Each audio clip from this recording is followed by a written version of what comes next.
connaissons Alain Moloto comme musicien chrétien, si on peut qualifier comme ça, mais de la louange à un livre, nous connaissons la profondeur des textes, bien sûr des louanges, mais de la louange à l'écrivain que nous avons maintenant, puisque nous avons parlé de votre livre qui vient de sortir, l'adoration et la louange, notre culte et notre vie. Pourquoi avoir choisi le titre La louange et l'adoration? Merci beaucoup d'abord pour la question. Je pense que le titre du livre concorde avec la mission, donc le ministère que Dieu nous a donné. C'est ce que justifie. Tout à l'heure, vous étiez en train de poser la question de savoir de la musique, oui, ou de la célébration au livre.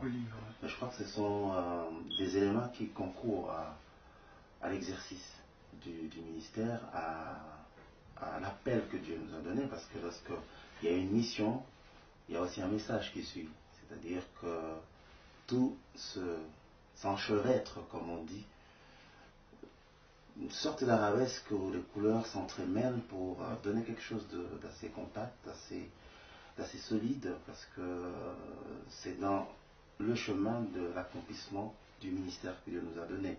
C'est-à-dire qu'il y a un temps pour adorer, louer, mais il y a un temps aussi pour apprendre à le faire. C'est le but de ce livre. Je crois que le Seigneur, c'est ce qu'il fait lorsqu'il voudrait que nous puissions mettre cet instrument entre les mains de son peuple.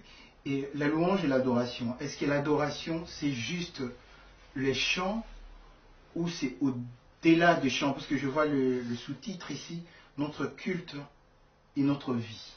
Non, mais je pense que l'adoration, c'est comme vous dites, c'est plus que les mots, c'est plus que chanter.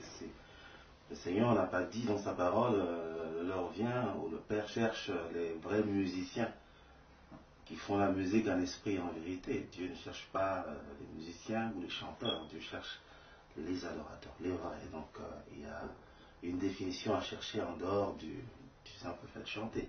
Sinon, nous allons tous envoyer l'Église dans des académies de musique. Donc, je pense qu'au-delà du fait de chanter, oui, ou de célébrer un culte à l'égard de notre Dieu, il y a toute une vie, oui, que nous devons mener et qui doit en principe concorder avec la déclaration de notre foi et l'exercice de notre culte. Ici, vous dites la louange et l'adoration, une différence convergente. Qu'est-ce que vous voulez dire par là? Par là, je veux dire que ce sont les éléments de la célébration qui existent pour se compléter, pour aller ensemble finalement, pour que Dieu soit exalté dans toute sa plénitude. C'est-à-dire que si on exalte Dieu au travers de ce qu'il fait, c'est en fait pour démontrer ce qu'il est. Donc lorsque nous le louons par rapport à la grandeur, à l'expression de sa grandeur qui se manifeste par ses œuvres, ceci, c'est pour nous pousser aussi au travers des œuvres pour voir le grand ouvrier qu'il est. C'est-à-dire le grand Dieu qui agit et qui nous donne des sujets de notre exultation, c'est-à-dire de notre joie, et nous le contemplons, c'est-à-dire que Dieu est visible par ses œuvres. Donc ça va de pair, c'est comme lorsque vous regardez un tableau, vous regardez le tableau et puis après vous vous intéressez à celui qui a signé le tableau. Donc derrière l'œuvre, il y a l'ouvrier. C'est ce qui fait que le Seigneur veut qu'il se démontre à nous par rapport à ce qu'il fait, pour afin donc que nous puissions bien regarder et voir ce qu'il est. C'est ce qui est dit dans le livre de Romains lorsqu'on dit que les perfections invisibles de Dieu, oui, il les a rendues visibles au travers de la création, afin que l'homme, lorsqu'il verra Dieu par ses œuvres, puisse le louer et le glorifier comme Dieu, c'est-à-dire avec toute la solennité qui est due à un grand Dieu qu'il est. C'est-à-dire qu'il n'agit jamais pour rien. Quand il agit, c'est pour qu'on sache qu'il est Dieu. Et il est même dit qu'il est inexcusable pour l'homme qui ne reconnaît pas la grandeur de Dieu, parce qu'on voit la grandeur de Dieu à travers ce que Dieu a fait, ouais, la création. Donc l'homme qui ne reconnaît pas Dieu et qui dit que Dieu n'existe pas, alors que nous vivons, nous sommes même l'œuvre de la création des dieux. Parfaitement, parce que Dieu, il les traite d'inexcusables, parce que ayant vu Dieu, Oui. Ils ne l'ont pas glorifié comme Dieu. Le texte est très clair. Est-ce que Dieu s'est montré? Physiquement, non. Mais il s'est montré au travers de ses œuvres. C'est-à-dire, après avoir contemplé l'œuvre de l'Éternel, on voit sa grandeur au travers de ce qu'il fait. Oui.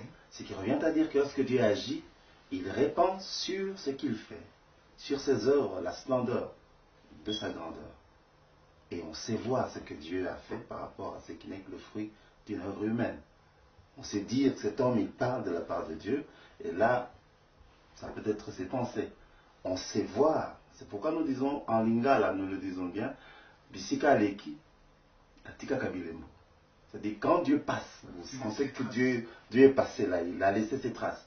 Quand Dieu agit, vous voyez sa main, avec toute la splendeur de Dieu, vous sentez que c'est Dieu. Un homme qui vient de la part de Dieu, quand il parle, vous sentez que c'est Dieu. Donc, Dieu démontre ce qu'il est au travers de ce qu'il fait. C'est pourquoi je dis, il y a une différence convergente.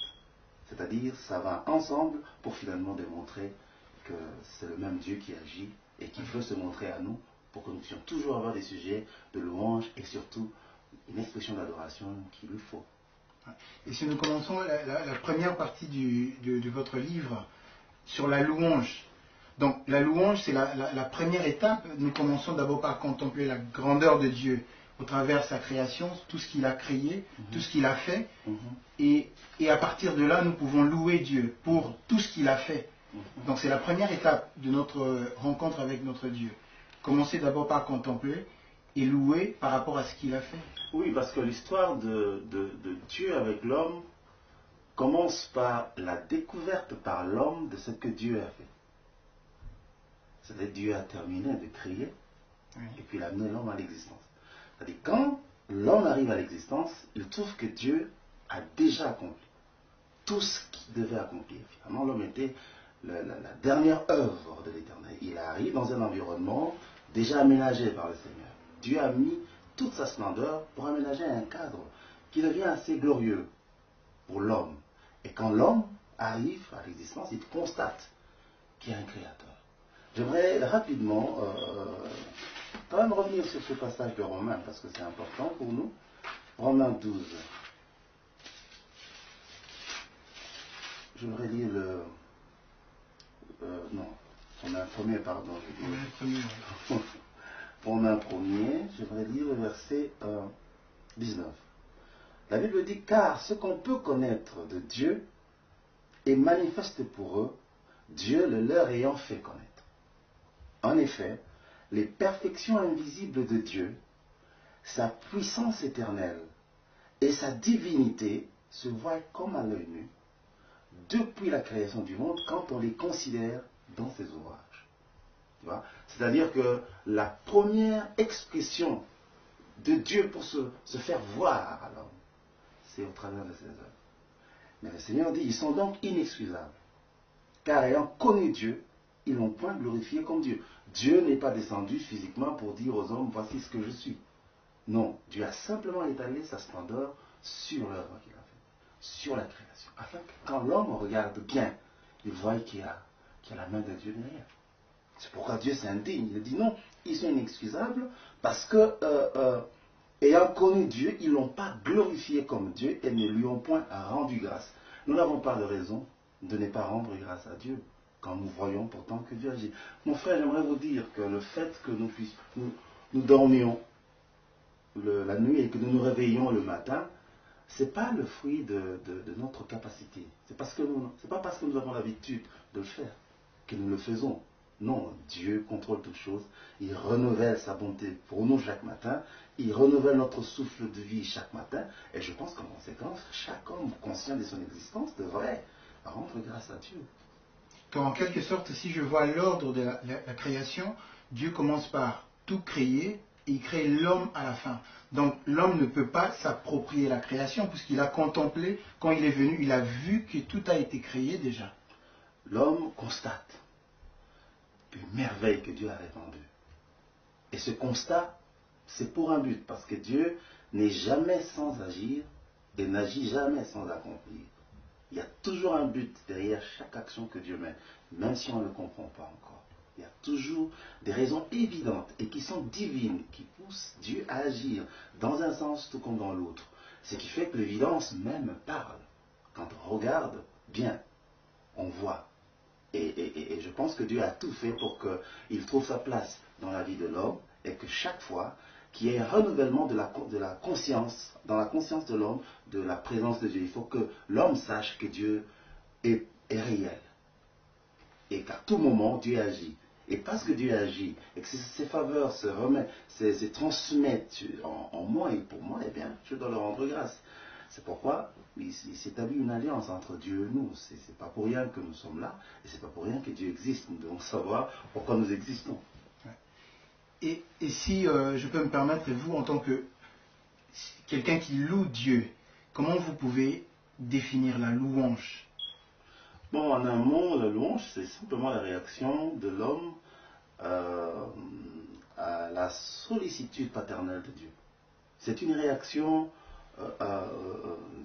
de joie, d'exaltation, de la, comment on dit, une expression de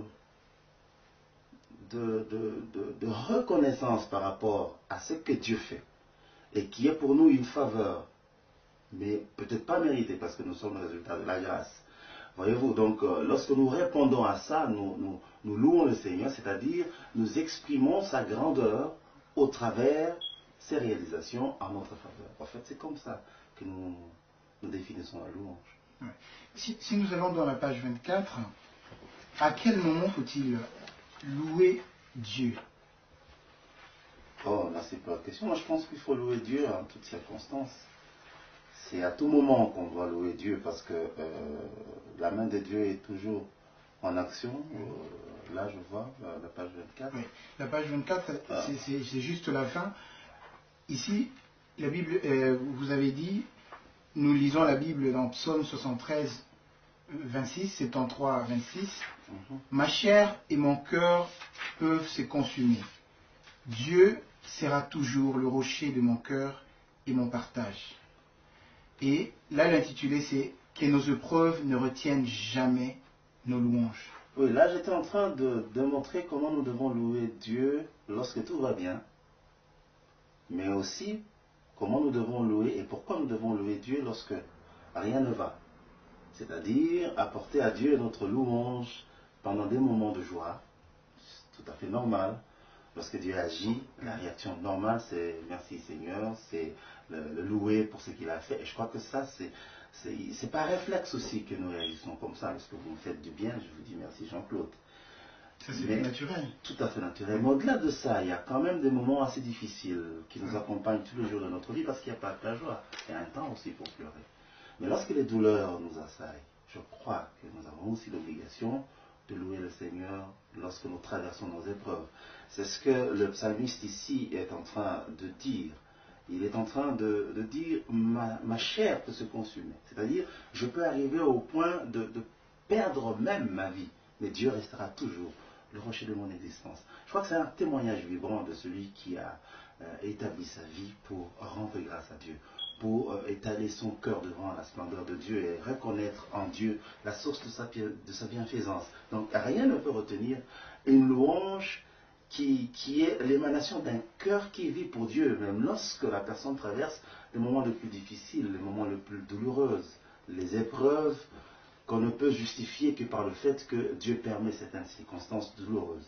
Oui, parce que la Bible, quelque part, nous dit dans Jacques, considéré comme un sujet des joies, les épreuves. Est-ce qu'il est facile pour nous, en tant qu'hommes, quand nous traversons des moments difficiles, continuer à louer Dieu? Vous savez, et continuer et considérer, si je peux juste vous couper la parole, considérer ces épreuves comme un sujet des joies. Une douleur ne sera jamais quelque chose de facile pour l'homme. Mais ce qui rend facile une période douloureuse, c'est lorsque nous la traversons avec Dieu. Lorsque nous pouvons nous appuyer et surtout investir notre confiance en Dieu pour savoir que rien ne peut m'arriver si le Seigneur me le permet. Aucune circonstance douloureuse soit-elle ne peut ébranler mon existence. Aussi vrai que Dieu est mon Dieu, si cela m'arrive, c'est que quelque part il le permet. Je ne veux pas ici faire allusion à une situation désagréable qui est causée par le fruit d'une désobéissance. Non. Je dis, nous sommes dans une situation où nous sommes bien avec Dieu. Nous ne sommes pas en relation conflictuelle avec l'Éternel. Tout est bien, c'est comme Job, il vivait bien, il faisait des bons actes, il posait des actes merveilleux que Dieu avait même appréciés. Mais pendant l'intensité de notre communion avec Dieu, lorsque notre intimité est au bout fixe, un drame tombe sur le chemin de notre existence, nous devons, pour mieux gérer cette douleur, rendre grâce à Dieu. Vous savez, lorsque nous rendons grâce à Dieu en pleurant, parce qu'il y a quelque chose de désagréable qui nous a affectés, nous confirmons notre confiance en Dieu. C'est comme si vous dites, Seigneur, rien ne peut retenir la confiance que j'ai. Ce n'est pas ma douleur qui peut enlever d'un seul iota la splendeur de ta divinité. C'est pas ça qui peut éteindre la flamme de ma foi. En fait, c'est une déclaration de confiance qu'on renouvelle à Dieu. Et là, le Seigneur nous permet de traverser joyeusement notre vie. Et c'est ça qui fait la différence entre ceux qui appartiennent à Dieu et ceux qui n'appartiennent pas à Dieu. Il suffit de voir la réaction des deux personnes, l'une qui est chrétienne et qui vit sa vie chrétienne, et l'autre qui ne l'est pas. Deux attitudes vraiment différentes qui témoignent de notre appartenance. Et je pense que rien ne peut retenir notre louange, même le moment d'épreuve. Parce qu'il y a certaines choses qui nous arrivent dans notre vie, puisque nous avons commis un péché. Et c'est la conséquence même du péché. Et en ce moment-là, il n'y a aucune raison de louer Dieu par rapport à ce que nous sommes en train de traverser. C'est vrai, Jean-Claude, que je fais allusion ici à des moments où nous ne sommes pas en conflit avec Dieu. C'est-à-dire, notre relation avec le Seigneur est très très bonne. Et quelque chose de désagréable nous arrive.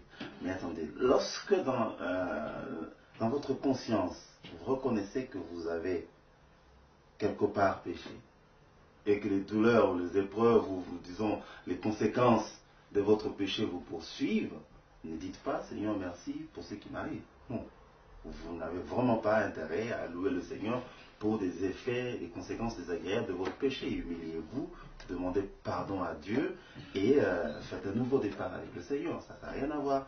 C'est autre chose. Donc quelqu'un qui est en train de subir des remontrances qui sont les effets pervers de son péché, il le met sur sa tête. Il n'impute pas ça à une quelconque épreuve qui vient de Dieu. Mais je parle plutôt des moments d'épreuve qui nous arrivent lorsque nous sommes en paix avec le Seigneur, nous sommes en communion parfaite avec l'Esprit de Dieu, et le témoignage de Dieu en nous est encore beaucoup plus positif. Je crois que nous nous reposons encore sur la force de Dieu qui nous permettra de bien traverser les épreuves. Maintenant, frère Alain, si vous pouvez nous parler des types de louanges. Il y a combien de types de louanges? Parce que je vois ici dans la page, si je vois la page 58, un peu plus loin, bien avant ça, vous parlez de l'échelle de la célébration. Donc on commence quelque part et puis, donc on parle de l'échelle, c'est comme si on allait de bas vers le haut. Oui, je pense que dans la célébration, nous faisons une évolution, nous montons. C'est pourquoi il faut que nous puissions toujours avoir suffisamment de temps dans nos cultes, dans nos célébrations. Oui. Nous devons avoir suffisamment de temps parce qu'il y a une entrée en matière qui nous fait traverser les portes éternelles et nous arpentons les couloirs de la gloire de Dieu. Petit à petit, nous allons. Il en est de même pour les sujets que nous débarquons devant la face de Dieu. Nous le louons pour les éléments de la vie de chaque jour, mais nous le louons également pour les éléments qui nous font exister spirituellement, les éléments de notre vie spirituelle, et puis nous accédons jusqu'au sanctuaire de Dieu. C'est un parcours. Nous avons beaucoup de difficultés par moments. Vous voyez, on commence et puis à peine on arrête parce que bon, l'heure, il faut qu'on aille vite, et puis bon, quelque part, nous n'entrons pas dans le bénéfice de toutes les richesses qui découlent de la louange et de l'adoration. En fait, quand on parle de type de louange, c'est pour dire qu'il y a louange et louange. La Bible dit que tous ceux qui respirent louent l'Éternel. Oui. Mais entre-temps, la Bible dit la louange sied au juste. Apparemment, c'est comme s'il y avait un contraste. Donc, que tous ceux qui respirent louent l'Éternel. Oui. Est-ce qu'on peut dire par là, puisque par rapport à la louange, puisque vous avez parlé de la louange universelle. Et je suis en train d'expliquer ça. C'est-à-dire, il y a un premier type de louange. En fait, la louange, c'est en fonction de toutes les provisions que Dieu nous donne pour notre vie. Il y a des provisions que Dieu nous apporte pour notre vie sur la terre, pour notre vie naturelle. Ça, c'est le premier type de provision qui fait venir à l'existence un premier type de louange, qui est la louange universelle, c'est-à-dire toute la création, tout ce qui existe a quelque chose en commun, la vie et l'existence. Le Seigneur dit à Job, voici l'hippopotame à qui j'ai donné la vie comme à toi. C'est-à-dire, Job, Jean-Claude et Alain Moloto, nous avons avec l'hippopotame quelque chose en commun. Nous avons la vie. Nous avons la vie, oui. Et l'oiseau qui reçoit la vie gracieusement aussi loue Dieu pour la vie que Dieu lui donne. Vous savez, j'ai fait une expérience assez terrible un jour, pendant que je faisais mon culte personnel, vers les 5 heures du matin, j'ai entendu un oiseau chanter à ma fenêtre. Il chantait, c'était un chant d'oiseau, et puis après, l'esprit de louange m'a ouvert les oreilles et j'ai perçu des mots clairs de louange qui sortaient de la bouche de cet oiseau, qui disait de façon que je ne peux plus, dont je ne peux plus bien me souvenir, mais il disait clairement à Dieu, je te remercie. Parce que je ne sème pas, je ne travaille pas, mais je mange. L'oiseau disait. Je suis resté un moment, j'ai coupé mon culte, et j'écoutais cet oiseau qui parlait. Et puis à un moment donné, c'était le chant normal qui est redevenu. Moi j'ai dit non, il y a quelque chose qui se passe ici. Et c'est là que le Seigneur a commencé à m'expliquer qu'il nous attend au-delà de la louange de toute la création. Vous savez, lorsque vous lisez le psaume 148, la Bible dit que tout ce qui respire, les cieux, les montagnes, les anges, tous les êtres, même les monstres, tout ce qui est sous l'eau, tout ce qui est sous la terre. Même ceux qui disent qu'ils ne connaissent pas notre Dieu. Même les païens. Tout ce qui existe, tout ce qui respire, tout ce qui vit, doit louer le Seigneur. Ça, c'est une louange universelle. Il n'y a pas de sélection dans cette. Tout le monde, toute chose est inclus dans cette louange. Dieu ne fait exception de personne. C'est un ordre universel et je pense que la création obéit à cette louange. Vous savez, le jour où le Seigneur entrait à Jérusalem et qu'à un moment donné, les gens étaient en train de chanter Hosanna au fils de David, les Juifs ont commencé à dire, mais attends, il faut qu'ils arrêtent, dites-leur de se taire. Le Seigneur a dit, s'ils se taisent, et puis je demanderai aux pierres de m'acclamer, de louer. En fait, les pierres pourraient louer, parce que les cieux louent, l'étendue loue. Le Seigneur dit, ce n'est pas un langage inaudible. C'est clair et net, Dieu perçoit la louange de tout ce qui respire. Ça, c'est le premier type de louange qui se passe au premier palier de l'existence, c'est-à-dire la vie sous le soleil. Mais l'entrée en scène de Christ dans l'histoire de l'humanité nous a apporté quelque chose d'assez exceptionnel. Il apporte la réalité du royaume de Dieu. La réalité du royaume de Dieu qui veut dire qu'il y a une naissance spirituelle qui nous est accordée à cause du fait que nous passons par la croix et nous croyons au message du salut. Et il y a une vie spirituelle que nous sommes censés mener. Le Seigneur dit dans sa parole que l'homme ne vivra pas seulement de pain, mais de toute parole qui sort de la bouche de l'Éternel. C'est-à-dire qu'il y a le pain de la boulangerie pour nous aider à manger, à ne pas mourir de faim sur la terre, mais il y a aussi le pain de l'Esprit, qui est la parole de Dieu qui nous aide à croître spirituellement jusqu'à atteindre la stature parfaite du Christ. C'est-à-dire qu'il y a comme deux vies, une vie naturelle et une vie surnaturelle. Voyez-vous? Ça, c'est une deuxième dimension. Ça, c'est le deuxième type de louange, c'est la louange de racheter. C'est-à-dire, ce n'est pas un hippopotame qui va louer Dieu comme un racheté, mais rien d'abord à voir avec le salut. Lorsque vous voyez un païen louer Dieu, laissez-le louer à sa façon. Il répond à un ordre universel. Mais ça n'a rien à voir avec la louange de racheter qui devient un sacrifice. Là, on peut lire dans le livre d'Hébreux au chapitre 13, verset 15, où le Seigneur parle des fruits des lèvres qui confessent le nom de Jésus. Vous savez, il y a des réalités que nous... Aujourd'hui, j'ai l'impression que beaucoup de chrétiens sont assez distraits par rapport à la réalité spirituelle de notre vie en tant que chrétiens. Nous devons, de la même façon, nous devons rendre grâce à Dieu pour les éléments de notre vie de chaque jour. Parce que lorsque nous mangeons, lorsque nous nous marions, lorsque nous avons des enfants, lorsque nous trouvons un travail, lorsque nous sommes bénis, lorsque nos finances marchent bien, lorsque nous sommes en bonne santé, nous avons le devoir, même moi je dirais l'obligation de louer le Seigneur, de remercier le Seigneur. Mais lorsque nous le faisons, nous ne faisons pas quelque chose d'extraordinaire, parce que les lionceaux louent Dieu aussi, la Bible le dit, à cause du fait que Dieu s'occupe de lui. Toutes les créatures louent Dieu, c'est-à-dire nous ne faisons rien d'extraordinaire, parce que tout ce qui vit le fait. Mais seulement, le Seigneur nous attend ailleurs. Israël, quand ils étaient en Égypte, ils n'ont pas entonné les cantiques de racheter. Mais ça c'est très important, parce que ça m'a bouleversé pour savoir que les enfants d'Israël, pendant tout le temps qu'ils sont restés en esclavage, comme on peut le dire, ils n'ont pas loué Dieu.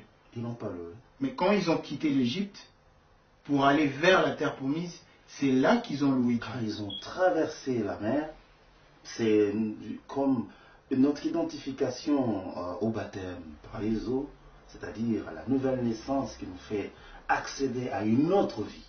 Lorsqu'ils sont allés de l'autre côté de la mer, ils ont entonné le cantique de racheter. Et il n'y a que ceux qui passent par la croix, qui font l'expérience de la nouvelle naissance, qui sont nés de nouveau. Écoutez, la nouvelle naissance, c'est une réalité, c'est une vraie réalité. Pour aider un peu de ceux qui nous regardent, les rachetés et la nouvelle naissance, est-ce que c'est ceux qui sont nés de nouveau, ceux qui sont rachetés, parce qu'il y a peut-être une confusion, ceux qui n'ont pas l'habitude d'entendre les mêmes choses, parce que souvent nous entendons parler des nouveau-nés. Mais ici vous parlez des rachetés. C'est la même chose. Quand on est de nouveau, c'est-à-dire on passe par l'expérience de la mort et de la résurrection. Oui. Et on fait l'expérience d'une nouvelle vie. Oui. Un nouveau-né, ici chez vous, vous dites born again. Born again, c'est-à-dire celui qui est né de nouveau. Oui. C'est-à-dire une nouvelle vie commence. Et une nouvelle vie où on doit apprendre les rudiments des affaires de l'esprit, les rudiments du royaume petit à petit pour croître. C'est pourquoi Paul disait, je vous donne aujourd'hui le lait, parce que vous êtes encore des enfants, mais demain vous n'allez pas continuer avec le lait. Il faut que vous accédiez à la nourriture consistante. Donc nous devons en même temps entretenir notre vie spirituelle comme nous entretenons notre vie naturelle. C'est-à-dire de la même façon nous louons Dieu pour les choses de la vie, nous devons louer Dieu pour les éléments du royaume, c'est-à-dire les acquis de la croix. Ça, c'est la réalité propre à l'Église, à la race des rachetés, aux personnes qui font une nouvelle expérience avec le Seigneur. Ils découvrent une nouvelle vie. Vous rentrez, vous savez, Dieu parle du royaume. Aujourd'hui, nous sommes en train d'être un peu distraits par rapport à ce que le Seigneur dit. Il dit, cherchez premièrement le royaume. Il sait pourquoi il dit, cherchez premièrement le royaume. Et le reste vous sera donné. Aujourd'hui, nous cherchons le reste. Le royaume n'est plus tellement notre affaire. Moi, je pense que l'Église doit revenir au message de la croix, revenir au royaume. Lorsqu'il s'est présenté devant Pilate, le Seigneur a dit, mon royaume n'est pas de ce monde. Si mon royaume était de ce monde, il serait venu me défendre, mais je n'appartiens pas à cette génération. Cela a troublé Pilate. Je pense que ça, c'est notre langage. Maintenant, lorsque nous accédons à cette réalité spirituelle, lorsque nous louons Dieu pour les éléments de la croix, qui sont l'émanation de notre appartenance à Jésus, parce que le grand héritage qui nous est donné, c'est le nom de Jésus. Lorsque nous célébrons Dieu à cause du nom de Jésus, à cause de ce qu'il a fait pour nous sur la croix, à cause des acquis du royaume que Christ nous accorde, cette louange devient un sacrifice. Parce qu'elle confesse la grandeur du nom de Jésus. C'est ce qui est dit dans la Bible. La Bible parle de sacrifices, de louanges qui confessent le nom de Jésus. C'est-à-dire les fruits de nos lèvres, les fruits des lèvres. La lingala on peut dire maloba. Nous allons partager aujourd'hui avec le frère Alain Moloto. Vous l'avez connu dans la chanson. Et maintenant, il vient de sortir un livre, L'adoration, la louange et l'adoration, notre culte et notre vie. Le livre a été préfacé par l'évêque Martin Moutiébélé.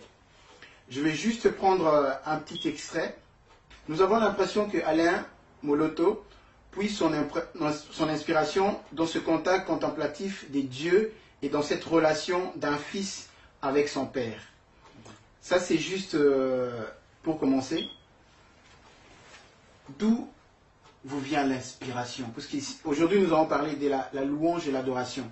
Nous avons toujours l'impression que la louange et l'adoration, c'est juste la chanson. Mais en parcourant ce livre, je vois qu'il y a une relation qui va au-delà même des chants. Absolument. Donc il est écrit que c'est poussé par le Saint-Esprit que les hommes ont parlé de la part de Dieu. Je pense que tout ce que nous faisons et qui a une résonance dans l'éternité vient absolument du Saint-Esprit et c'est ça qui justifie notre source d'inspiration. Et pourquoi avoir choisi le titre La louange et l'adoration?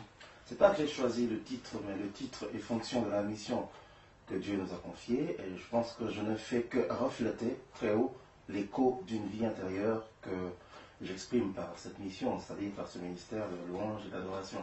Donc c'est tout à fait normal et c'est une émanation qui est une suite logique du travail que nous faisons. Lorsque vous demandez à un général d'armée d'écrire un livre, c'est sûr qu'il va écrire sur les stratégies militaires, sur la guerre, sur tout ce qui concerne l'armée et l'expression de la vie militaire. Donc ça, je n'ai fait que refléter une mission que j'intériorise depuis un temps. Et pourquoi avoir sous-titré Notre culte et notre vie? Parce qu'il y a deux réalités qui se conjuguent dans cette activité.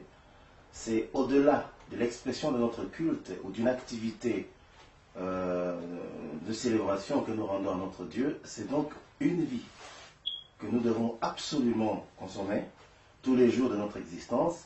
Et sinon, lorsqu'il y a un creux entre ce que l'on présente à Dieu et ce que l'on vit et ce que l'on est, s'il y a un creux entre les deux, tout est faux. Il faut absolument que les déclarations de nos lèvres, de nos bouches, soient conformes à l'état de notre vie que nous menons. Donc c'est pourquoi nous disons, c'est un culte, mais c'est également notre vie, notre façon d'être et d'exprimer notre existence sur la terre. D'accord. Maintenant, nous allons aborder maintenant la première partie du livre qui parle de la louange. Comment, en mots plus simples, comment vous définissez la louange? La louange, moi je pense que c'est une réaction ou une réponse de quelqu'un qui réagit au bienfait que l'Éternel lui accorde. Il loue Dieu, c'est-à-dire il vante les mérites de Dieu, la grandeur de Dieu au travers de l'œuvre que Dieu a réalisée en sa faveur. En un mot, c'est ça la louange. Gloire à Dieu. Et maintenant, si nous allons voir maintenant la première question, parce que là, vous avez dit, la louange et l'adoration, il y a une différence convergente. Pour quelqu'un qui vient lire, il y a une différence entre la louange et l'adoration, parce qu'il y a toujours une confusion. On ne sait pas à quel moment du culte nous sommes en train de louer et à quel moment il y a l'adoration. Vous avez posé une question à laquelle vous avez répondu. Bravo pour la réponse. En fait, c'est deux concepts qui justifient notre culte, notre célébration, mais qui vont ensemble.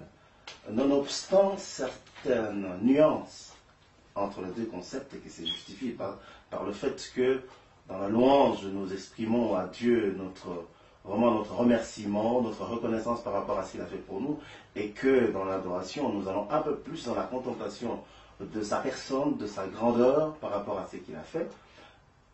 Nonobstant ces deux nuances, ils vont de pair. Ils se convergent donc vers un but final, finalement, qui consiste à exalter la grandeur de notre Dieu. Donc on ne sait pas séparer les deux, parce qu'on commence par contempler l'œuvre, pour qu'au travers de l'œuvre, on voit l'ouvrier, et cela se complète. Donc ça va ensemble, c'est pourquoi nous parlons d'une différence convergente. Et là, vous avez dit, si je peux lire dans la page 11, vous avez dit, la louange et l'adoration marchent ensemble, car Dieu veut qu'on le voie par ses œuvres, afin qu'après l'avoir reconnu, on l'adore.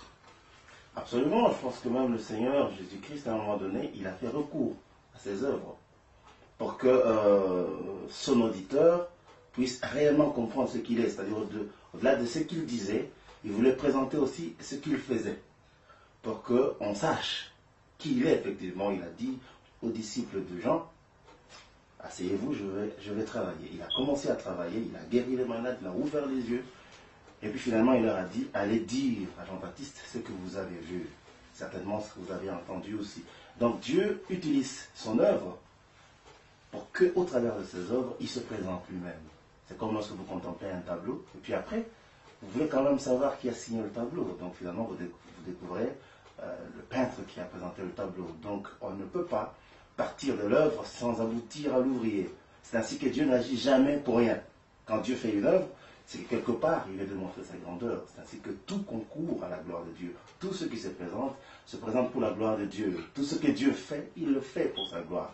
Donc au-delà de l'œuvre de Dieu, il veut démontrer sa grandeur. Et absolument, les gens qui sont informés savent bien regarder au travers de ses œuvres, au travers de ses bienfaits, la main puissante de Dieu qui se présente finalement comme le parfait ouvrier de notre vie. Donc nous voyons par rapport à ce que vient de dire le frère Alain Moloto, quand Dieu a commencé par créer toutes choses et l'homme est venu après. Donc en quelque sorte, Dieu n'a pas voulu que l'homme prenne le crédit de tout ce qu'il avait fait. Il a créé d'abord toutes choses et l'homme est venu après. Et tout ce que Dieu a créé, elle se présentait en termes de merveille. Parce que chaque fois que Dieu créait, lui-même contemplait son œuvre, il trouvait que cela était bon. Il ne faut pas qu'on oublie ce petit détail qui est très fascinant, parce que tout ce que Dieu a créé, à l'intérieur de tout ce que Dieu a créé, il a répandu sa splendeur.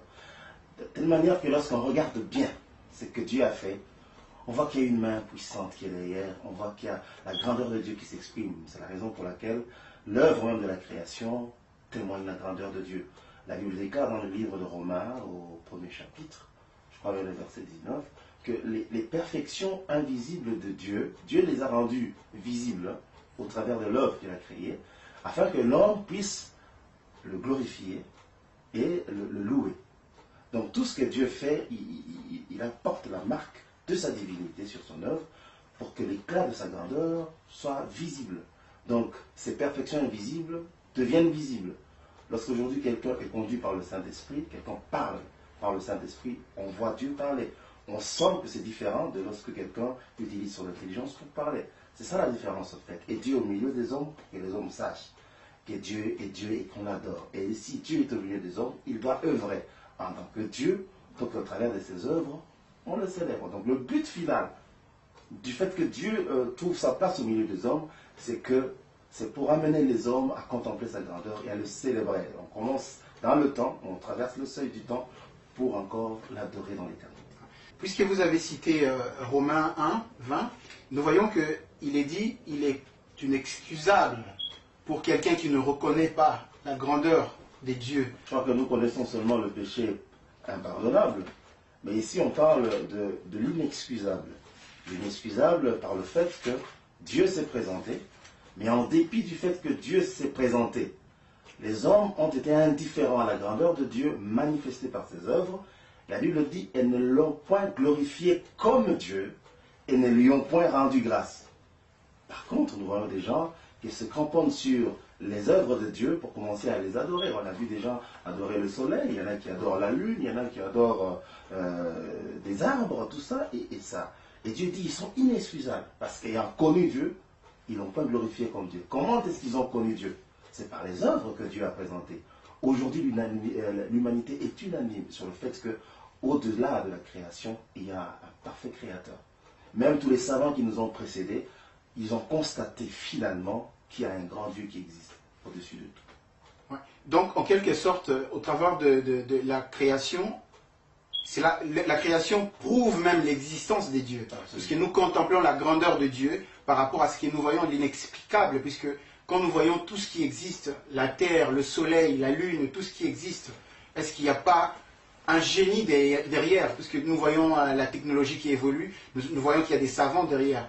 Mais quand nous contemplons la grandeur de la création, non, mais ça nous laisse dans la soif de continuer à comprendre. Je vous donne une anecdote. Il y a un savant qui voulait mener des études pour comprendre Dieu, comprendre la personne de Dieu, la grandeur de Dieu. Il passait son temps dans son laboratoire en train d'étudier, de calculer c'est quoi l'âge de Dieu, à quoi il ressemble, quand est-ce qu'il a commencé. Il étudiait et apparemment pour lui il avançait dans ses études. Et puis un matin il voulait un peu prendre de l'air, il est sorti et il se promenait au bord de la mer. Et puis de loin il voit un petit enfant, dont l'âge n'est pas signalé, qui avait fait un petit trou comme ça sur la plage. Et cet enfant prenait, je sais pas moi, un petit bocal, il allait puiser l'eau de la mer, il venait verser dans son petit trou. Et il faisait des va-et-vient.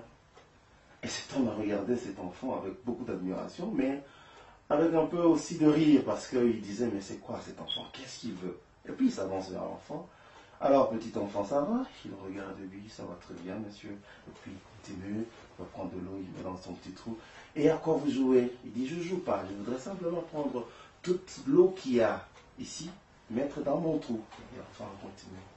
Cet enfant, cet homme s'est mis à rire. Il a rigolé, puis il dit, mais enfin, cher petit, comment est-ce que tu peux prendre toute l'eau qu'il y a, toutes les eaux de la mer, et mettre dans ton petit trou? Et cet enfant l'a regardé. Et vous, messieurs, comment pensez-vous que vous allez prendre toute la grandeur de Dieu et mettre dans votre petit cerveau? Le temps que ce monsieur se réalise la pertinence de la réaction de l'enfant avait disparu. Et cet homme a changé de vie. Il a cru en l'existence de Dieu qu'on ne sait pas comprendre par l'intelligence humaine. C'est-à-dire qu'aujourd'hui, tous les astronautes, les astrologues, tous les savants qui sont passés, aujourd'hui, ils parlent le même langage. Il y a Dieu. Et aujourd'hui, on continue encore à faire des recherches pour comprendre c'est quoi le Soleil. Il y en a même qui disent qu'il y a plus de 252 planètes. Des recherches qui continuent, des contradictions qui continuent, parce qu'un jour, Dieu a déclaré que le Soleil soit un petit mot aujourd'hui qui fait bouger l'univers. Dieu est grand. Voilà, nous venons de voir les merveilles de la création. Personne ne peut douter qu'il y a une intelligence derrière. Quelqu'un qui a pensé, qui a réfléchi et qui a créé. Comme le frère a dit tout à l'heure, il a dit tout simplement un mot et la chose s'accomplit. Pouvez-vous nous expliquer un peu sur les merveilles de la création? Là, j'aimerais vous renvoyer plutôt à la page 53, où nous avons dit que nous devons louer Dieu pour les merveilles. Je crois que quelque part, chacun de nous, en ce qui nous concerne, un jour, il s'est arrêté devant la beauté d'une fleur et il a dit non, Dieu est grand. Quelque part, un jour dans notre vie. Et je crois que si vous pouvez prendre la page 53 et lire rapidement, à partir d'ici, le monde est rempli des sites naturels. Si. Le monde est rempli des sites naturels qui deviennent inévitablement touristiques. Une fois découverts, il y a des merveilles qui ne peuvent laisser aucun homme insensible. Des choses qui causent une intense admiration. Et l'univers en est plein. Il y a donc lieu de tirer des sujets de louange de tout ce que Dieu a créé et qui témoignent son omnipotence. Et là, j'aimerais ajouter, en continuant la lecture, c'est devenu par exemple pour les hommes un phénomène ordinaire et normal que le soleil se lève tous les matins à l'est et qu'il se couche tous les soirs à l'ouest. Mais imaginons un instant que le soleil arrête son trajectoire en plein midi pour quelques jours, se disant en lui-même un petit repos quand même. Ça fait des siècles que je cours sans arrêt, sauf au jour de ce brave Josué. Si Dieu laissait le soleil agir, le monde connaîtrait un phénomène bouleversant dont personne ne saurait évaluer les conséquences. Voyez-vous, imaginons encore que le grand soleil se décide de descendre de quelques kilomètres vers la Terre en se disant un petit clin d'œil à ces prétentieux de la Terre. Je crois que l'histoire de l'humanité s'arrêterait ce jour-là. Vous savez, aujourd'hui on découvre qu'il y a, comment on dit, une couche d'ozone qui couvre la Terre. En fait, quel est le but de cette couche d'ozone? C'est pour prévenir les hommes contre le danger des effets ultraviolets du soleil. Voyez-vous? Donc quelque part, Dieu, en créant, a même prévu de protéger les hommes contre les effets mortels du soleil. C'est quelque chose qui nous... Apparemment, les hommes ne comprennent pas que Dieu a pris toutes les précautions pour nous apporter la joie de vivre sur la terre. Mais ce n'est pas pour rien. C'est pour que nous ouvrons le bon œil et que nous voyons qu'au milieu de toutes ces merveilles, Dieu se présente en tant que Dieu pour que nous soyons ce que nous sommes. Et je ne pense pas que nous ayons des raisons de ne pas le louer. Vous savez, je disais souvent que ce n'est pas parce que nous voulons nous lever le matin que nous nous levons. Le maître de nos vies renouvelle chaque matin notre souffle à cause de sa bonté. Et nous devons reconnaître cela et lui dire merci. Les merveilles de Dieu nous accompagnent tous les jours. Est-ce que la louange, puisque nous avons parlé de la louange, on voit qu'au-delà des mots, au-delà des chants, la louange, c'est plus que ce que nous pouvons exprimer avec nos lèvres. Et est-ce que, pour louer Dieu, est-ce qu'il y a des circonstances où il faut louer Dieu? Est-ce qu'on peut louer Dieu seulement quand il y a la joie ou dans n'importe quelle circonstance? Ben, je crois que quand je dis que c'est notre culte et notre vie, c'est pour aussi dire que la vie elle-même n'est qu'une succession d'événements, de circonstances, des choix à faire, des choses à ne pas faire, des décisions à prendre, des options à lever, donc des choses qui reviennent au jour le jour, chacun avec sa quintessence, chacun avec sa force. Mais dans tout ça, Dieu est derrière. Les circonstances, c'est Dieu qui les arrange parce qu'il est le maître du temps, le maître des circonstances. Lorsqu'on est en bonne relation avec Dieu, je parle dans la situation d'un homme qui ne vit pas en conflit avec Dieu. Je parle dans la circonstance d'un homme qui vit bien avec le Seigneur, qui est en relation avec le Seigneur et qui traverse sa vie normalement. Tout ce qui lui arrive, ce sont des choses que Dieu dispose pour sa gloire et pour son bien-être. Des choses bonnes ou mauvaises, des choses qui font rire ou qui font pleurer, des choses qui donnent la joie ou qui donnent des frissons. Quelque part, nous devons apprendre à louer Dieu pour les choses merveilleuses, pour les choses qui nous apportent la joie, mais également pour les douleurs de nos vies. On doit apprendre à louer Dieu dans toutes les circonstances, bonnes ou mauvaises. Nous allons, pour juste revenir à ce que le frère Alain vient de dire, lire dans Jacques, le premier chapitre, à partir du verset 2. Mes frères, regardez comme un sujet de joie complète les diverses épreuves auxquelles vous pouvez être exposés, sachant que l'épreuve de votre foi produit la patience. Mais il faut que la patience accomplisse parfaitement son œuvre, afin que vous soyez parfaits et accomplis, sans faillir en rien. Parce que Dieu n'a pas un plan de malheur. Même lorsque, apparemment, un malheur semble déranger notre paix intérieure, je crois qu'au-delà de ce que nous ressentons, Dieu a un plan. J'étais en train de donner un exemple ici, où un jeune homme voulait épouser une jeune fille. Ils ont fait alliance pour qu'elle se marie dans le mois qui suivait. Et puis, au fil de l'évolution de leur vie ensemble, il s'est avéré que le jeune homme est tombé malade, très malade, et de fil en aiguille, il est mort beaucoup plus tôt qu'on ne pouvait l'espérer. Et pour la fille, c'était un désastre. Elle ne pouvait pas accepter, en dépit de toutes les prières qu'elle a déversées, cet homme est quand même mort. Donc il a taxé Dieu de tous les petits mots possibles. Pour lui, c'était une révolte. Elle a tourné dos au Seigneur et c'était le chemin de la perdition. Et nous l'avons suivi pour lui faire comprendre que Dieu vous a protégé. Et apparemment, il ne savait pas ce que Dieu avait fait. Mais cet homme-là, qui était malade du sida, il voulait bien se marier vite avec cette fille. Je ne sais pas ce qui serait arrivé après. Vous savez ce qui serait arrivé après. Heureusement que pour cette fille, elle n'a pas pris le temps de faire comme les autres. Elle s'est protégée dans la chasteté en attendant le jour. Quand elle a appris ce qui s'est passé réellement, elle est tombée à genoux, elle a demandé pardon à Dieu, elle s'est mise à pleurer par la façon dont elle a taxé Dieu de tous les maux possibles. C'est pour dire, si nous ne comprenons pas le pourquoi de quelque chose de désagréable qui nous arrive, au moins taisons-nous dans la louange, taisons-nous dans la contemplation, parce que le Seigneur sait toujours ce qu'il fait. Là, j'aimerais vraiment lancer un mot à tous ceux qui traversent des moments difficiles, mais qui, dans l'examen de leur conscience, se rendent compte qu'il n'y a pas un péché qui les font pousser dans ce chemin de la douleur. Commencez à rendre grâce à Dieu qui contrôle le petit détail de votre vie. Commencez à exprimer votre gratitude à celui qui vous prend dans ses mains et qui sait vous faire passer le chemin, la vallée de l'ombre de la mort. Vous savez, dans la vallée de l'ombre de la mort, tout arrive, tous les tourments sont possibles, toutes les douleurs sont possibles. Mais au-delà de nos douleurs, le Seigneur a une joie intense qu'il veut nous apporter. Je ne veux pas vous donner l'exemple de Job, parce que je ne voudrais pas vous mettre à la place de Job. Mais chacun dans sa circonstance peut à un moment donné, lorsque ses relations avec Dieu ne sont pas conflictuelles, de savoir louer le Seigneur. Parce que lorsque vous louez le Seigneur dans la douleur, quelque part, vous placez votre confiance en ce Dieu qui peut vous faire traverser ce moment des grands tourments et des grands troubles. Mais si dans l'examen de votre conscience, vous vous rendez compte que les douleurs que vous traversez ou le malheur qui vous arrive sont les résultats de votre péché, arrêtez-vous, demandez pardon et répentez-vous et continuez à la marche avec le Seigneur. Ouais. Je vais juste aussi pour vous dire que Dieu ne nous abandonne pas, même le psaume 23 nous le dit, même quand je traverse l'ombre de la vallée de la mort, je traverse l'ombre, la Bible ne nous dit pas que nous ne pouvons pas traverser la vallée, mais quand nous traversons la vallée, je ne crains rien car je sais que Dieu est avec moi.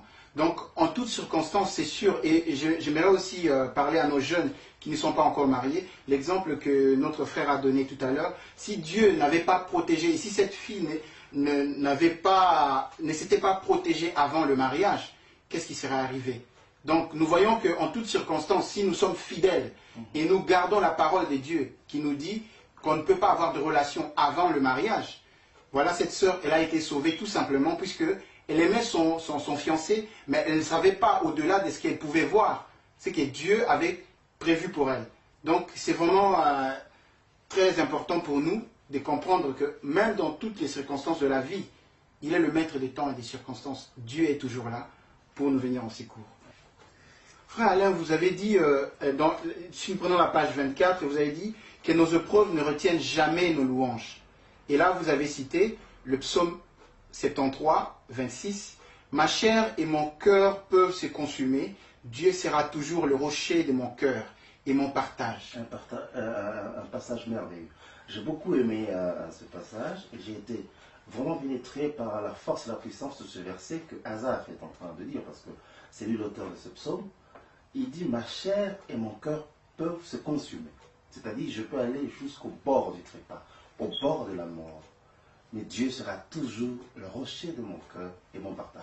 C'est-à-dire, il ne peut pas comparer les douleurs qui lui arrivent à la grandeur de Dieu. Non, Dieu est au-dessus de tout. Je pense que Dieu est Dieu dans toutes les circonstances.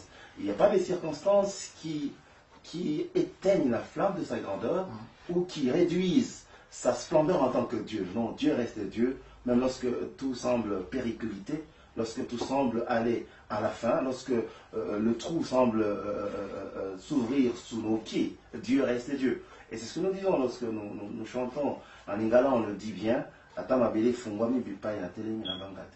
et quand on dit c'est-à-dire qu'on est au bord de tout abandonner. Mais Dieu reste Dieu dans ces circonstances difficiles. J'aime beaucoup Asaph, parce qu'il n'a pas su comparer Dieu par rapport à ce qu'il vivait dans son corps, par rapport au drame qu'il subissait en lui-même. Il a dit, ma chair et mon cœur peuvent se consumer, mais Dieu sera toujours mon rocher, il sera toujours mon partage. Dieu aime ça. Des gens qui, devant l'épreuve de la vie, devant l'offense de l'adversité de la vie, ils continuent à élever la voix pour dire, Seigneur, tu es Dieu, au-dessus de toutes choses. On a vu dans le psaume 18, lorsque David était assailli par les ennemis, la Bible dit, il a crié, loué soit l'Éternel. Il a invoqué le Dieu qui est son rocher, son asile, son abri, et le Seigneur est descendu.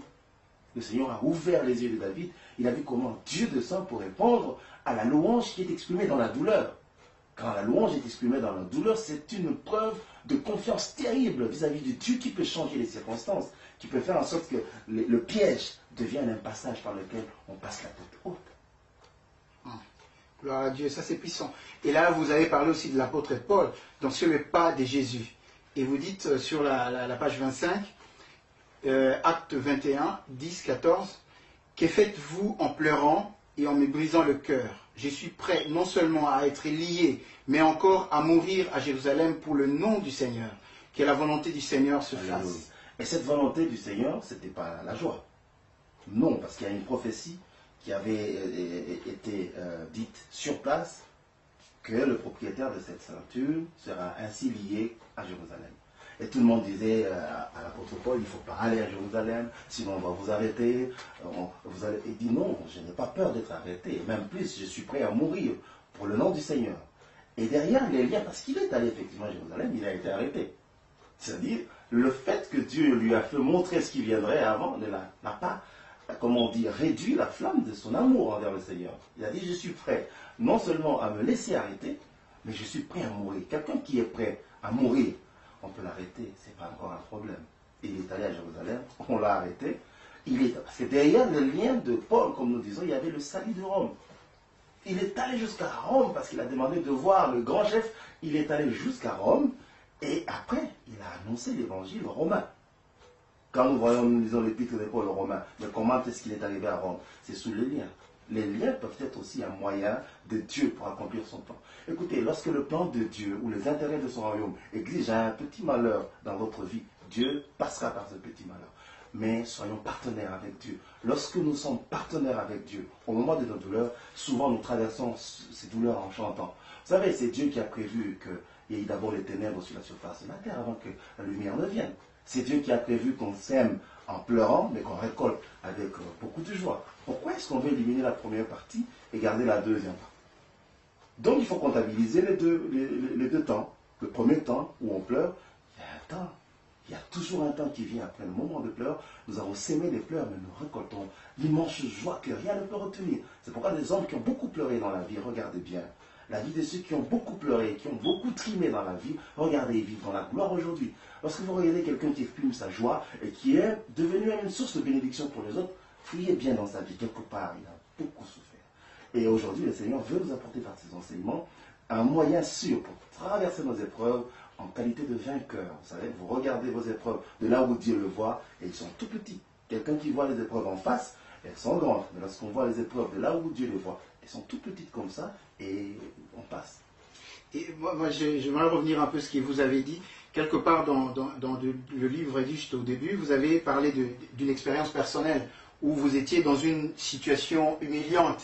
Mais à un moment donné, vous avez appris à louer Dieu, même dans cette situation. Oui, c'est pour dire qu'il y a un temps pour écouter, il y a un temps pour vivre ce qu'on a appris. Il y a la louange, Dieu m'a appris à vivre ma louange envers lui dans la pratique. Et quand je dis ça, c'est parce qu'on a passé des moments assez difficiles. Vous savez, à un moment donné, pour revenir à l'exemple que nous avons cité dans ce livre, je ne travaillais pas parce que j'attendais une affectation en tant que comptable. J'attendais une affectation. Pendant que j'attendais mon affectation, je restais à la maison. Et comme on venait d'avoir notre petite fille qui n'avait que, je crois, 2 ans, ma femme allait travailler et moi je restais à la maison. Et quand vous restez à la maison et que l'enfant fait des histoires, je ne peux pas laisser l'enfant, je sais que madame revienne très tard le soir, s'occupe de l'enfant. En tant que papa, je dis non, je m'occupe de ma fille. Je lave ma fille et tout ça. Et elle peut le faire 5 fois. 5 fois, je vais laver, je vais changer ce linge. Et si on mange et que bon, je n'attendrai pas que madame revienne pour laver les assiettes ou balayer. Je le fais et je mets la maison propre. Je le fais le premier jour, je le fais le deuxième jour, la première semaine, le premier mois. Je le faisais avec joie. Et puis après, ça pèse. Ça commence à peser. Je me dis, attends, j'ai l'impression que le Seigneur veut cette histoire. Mais si le Seigneur veut cette histoire, c'est grave pour moi. Je ne veux pas rester ça. Je ne veux pas rester comme ça. Et ça va commencer à m'inquiéter. Alors, comme dans cette période, c'était le début de mon apprentissage dans la louange et dans l'adoration, on se réunissait tous les dimanches chez moi l'après-midi pour essentiellement louer le Seigneur et essentiellement adorer le Seigneur. Il n'y avait rien d'autre que louer le Seigneur et on prenait du temps. Oh là là, c'était merveilleux. J'aimerais que vous appreniez à le faire, chacun chez lui. Passez du temps à adorer le Seigneur, passez du temps à louer le Seigneur. Je ferme la parenthèse. Et un jour, j'ai commencé à louer le Seigneur. Le Saint-Esprit me dit, loue le Seigneur pour ta situation. J'ai dit, ma situation, mais c'est grave, je ne peux pas louer le Seigneur pour mon malheur. Pour moi, c'était quelque chose de déshonorant. Et je ne pouvais pas, quand mes amis venaient, je m'arrangeais comme si quelqu'un qui ne faisait rien, mais je faisais le ménage. et il me dit, loue le Seigneur pour ça. J'ai dit, non, ça, je ne peux pas. Et pendant que je luttais contre le Saint-Esprit, l'officiant dit que chacun loue le Seigneur pour toutes les situations qu'il traverse, même si c'est déshonorant. Alors j'ai compris que Dieu a insisté. Je commençais à louer le Seigneur. Merci de m'avoir trouvé digne de rester à la maison. Ma femme parle. J'ai honte, Seigneur. Je fais des choses que je n'aurais pas dû faire. C'est moi en principe qui dois travailler, mais je commençais à louer le Seigneur. Je commençais à louer le Seigneur. Et je prêtais mes mots au Saint-Esprit qui a libéré cette louange par le langage de l'Esprit. À un moment donné, toute l'assemblée commençait à dire Amen, Amen. Et je louais le Seigneur parce que je lavais les linges de ma fille qui faisait les histoires. Je louais le Seigneur parce que je lavais les assiettes. Je bénissais. Pendant que je louais le Seigneur, les cieux se sont ouverts. Et j'ai entendu le mot du Seigneur qui m'a donné une date. Et je commençais à louer Dieu pour cette date-là. Et à cette date-là, j'avais reçu mon affectation comme comptable du temps, parquet général de la République, auprès du procureur général de la République. Pour moi, c'était un très bon témoignage. Et j'ai compris que derrière la louange, exercée dans la douleur, dans les épreuves, Dieu ouvre les cieux, il libère une force terrible. Lorsque vous êtes injustement frappé, vous êtes frappé d'injustice, louez le Dieu de la justice. Il fera descendre sa justice et il va vous justifier. Dieu qui dit dans sa parole, il y a un temps pour rire, c'est lui aussi qui dit qu'il y a un temps pour pleurer. Mais lorsque le temps de pleurer arrive, Dieu ne cesse pas d'être Dieu. Dieu continue à être Dieu. Mais la gestion de nos épreuves, que faisons-nous de nos épreuves? Comment nous gérons nos épreuves? La gestion de nos difficultés, comment nous le gérons? La louange, c'est vraiment un outil très efficace que Dieu met à notre disposition pour gérer nos épreuves. Lorsque nous louons Dieu, quand nous pleurons, certainement il y a des choses qui se passent terriblement. Et même le diable redoute notre nouvelle identité. Lorsqu'en tant qu'éprouvés, nous louons Dieu, nous devenons très efficaces et même très dangereux pour le diable. Parce que lui, il veut aussi, par moments, s'aimer aussi le désastre dans nos cœurs. Voyez-vous. Mais lorsqu'on minimise nos douleurs par rapport à la grandeur de Dieu, on élève Dieu sur nos douleurs. C'est comme quelqu'un qui vient planter l'étendard de la grandeur de Dieu sur la montagne de ses difficultés. C'est la victoire qui flotte. Et Dieu est glorifié. Nous voyons que Dieu utilise quelquefois des moyens qui sont peut-être pour nous, c'est très difficile à comprendre. Mais je peux donner un témoignage personnel. Nous avions, ma femme et moi, appris que pendant qu'elle était enceinte, moi j'étais AS, pour les Africains qui savent, je portais le gène AS, et ma femme aussi. Et pendant qu'elle était enceinte, nous avons beaucoup prié. Et le médecin nous avait dit qu'il y avait une possibilité qu'on puisse avoir un enfant qui allait naître avec l'anémie. Alors nous avons tellement prié. Et il se trouve que quand ma femme a eu cet enfant, 1 année et demie après, on apprend que l'enfant, effectivement, était anémique. Donc pour nous, c'était vraiment une douleur intense. Mais je pense que dans des moments difficiles comme ça, le médecin que nous avons rencontré à l'hôpital, c'est un Libanais qui n'était pas chrétien, c'est un musulman. Et nous avons posé tellement de questions, il nous a dit, dans ces genres de circonstances, tout ce qu'il faut faire, c'est prier. Et pour nous, c'était une délivrance. C'était une délivrance, non seulement puisque l'enfant était toujours malade, mais nous savions que Dieu était là et sa main allait continuer à nous protéger. C'est pour dire que dans toutes circonstances de la vie, Dieu est toujours là et il va toujours nous secourir. Vraiment, c'est une grande joie de partager ce moment. Et vous avez dit dans la page 25, je me vais un peu lire pour ceux qui nous regardent, vous avez dit, la louange dans les épreuves nous pose dans les bras rassurants de notre Seigneur et facilite la réalisation de son plan pour nous. La louange dans les épreuves dessert les taux de l'adversité et nous positionne dans la victoire.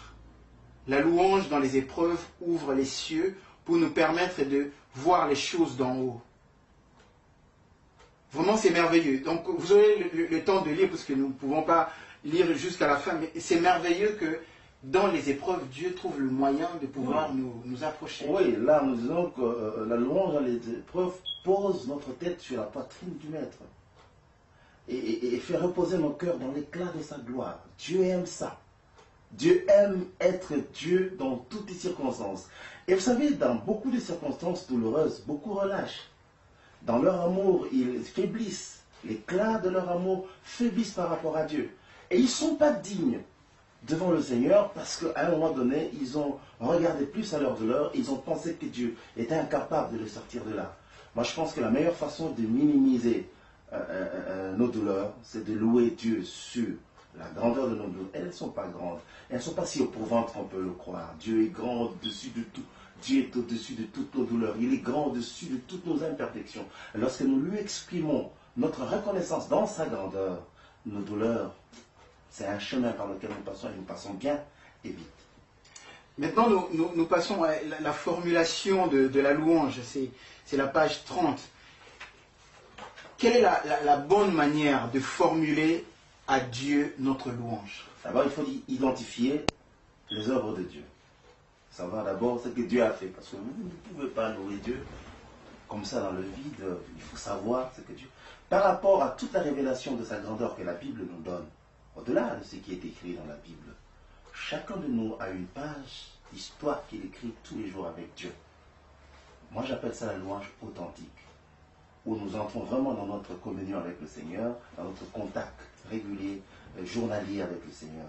Je crois que la première des choses que nous devons savoir faire, c'est inventorier les œuvres de Dieu en notre faveur aussi longtemps que cela se pose. C'est-à-dire exercer notre œil à regarder les bienfaits que Dieu nous accorde chaque jour. Lorsque vous savez déjà identifier une œuvre que Dieu a faite en votre faveur, c'est déjà un départ. Ça, c'est une chose.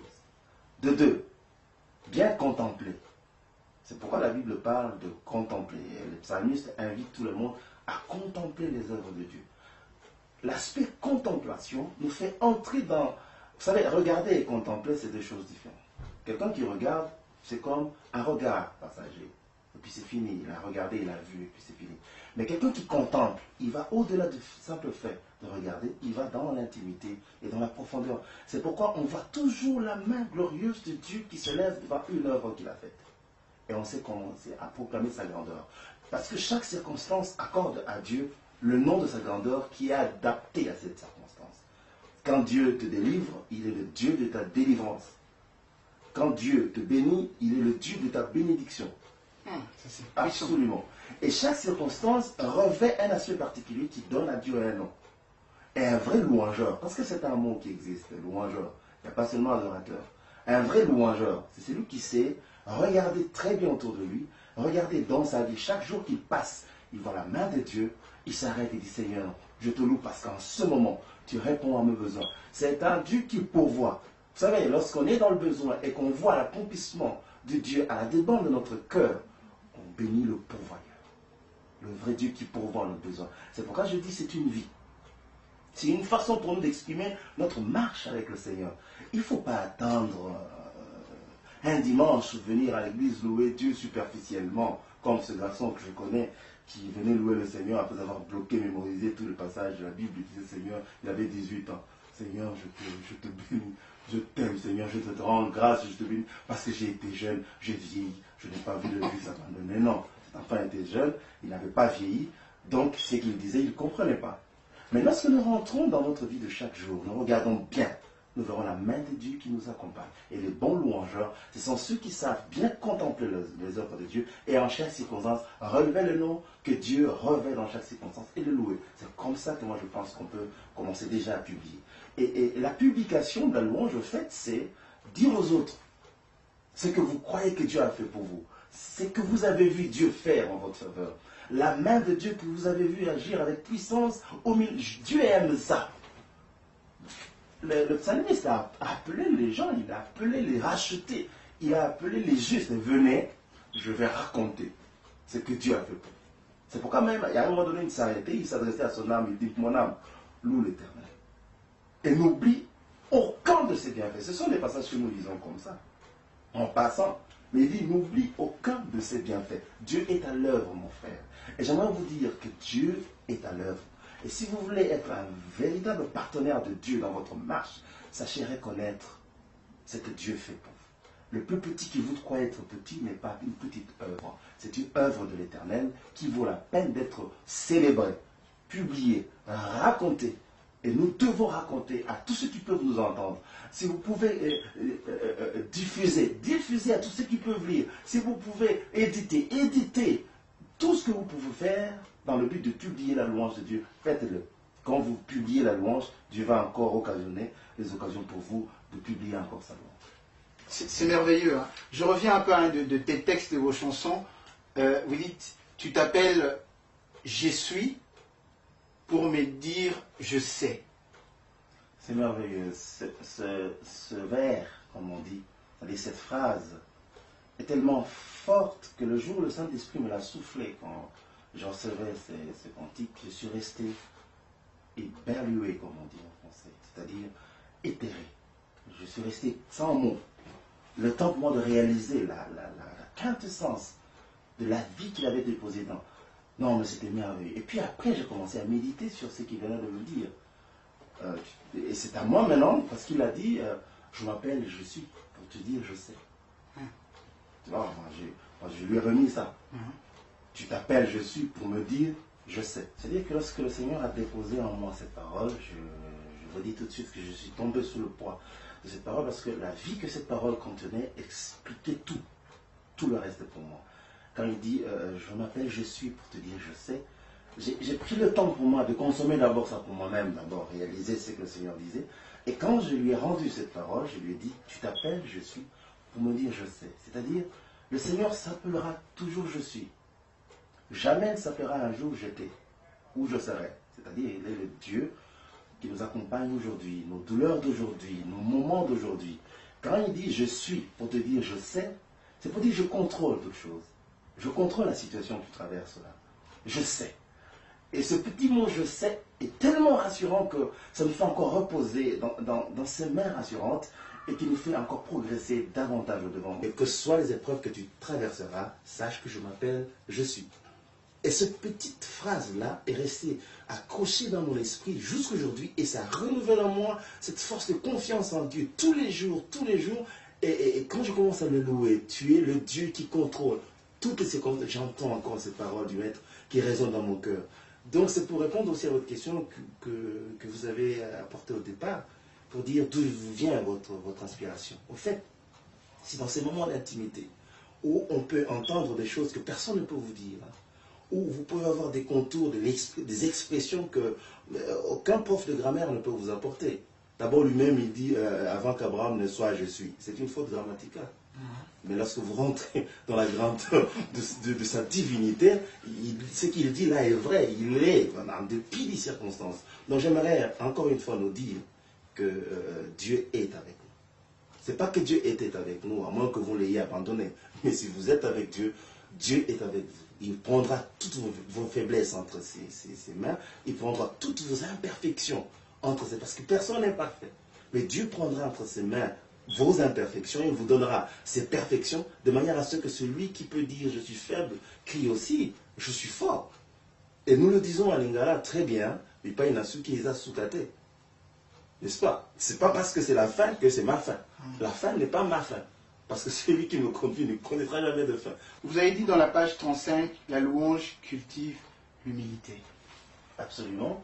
Parce que la louange nous permet de rendre à Dieu la gloire qui lui revient derrière tout le travail qu'il fait. Généralement, lorsque le Seigneur agit par nous, il dépose en nous les moyens divins, c'est-à-dire le don de l'Esprit, pour nous permettre d'œuvrer derrière sa main puissante.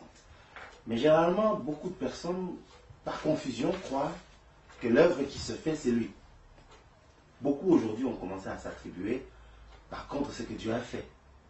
Mais la louange nous permet de nous mettre à notre place et de donner à Dieu toute la gloire qui lui revient derrière les œuvres que Dieu fait. Parce que nous ne sommes pas capables d'œuvrer. C'est Dieu qui est l'ouvrier parfait et qui accomplit ses œuvres souverainement.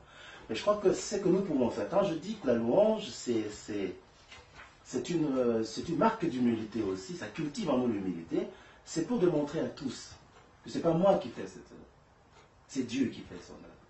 C'est pour amener tous les regards à se tourner vers le Seigneur et tout le regard à remercier le Seigneur. C'est ce qui s'est passé avec les apôtres lors de la première église. À un moment donné,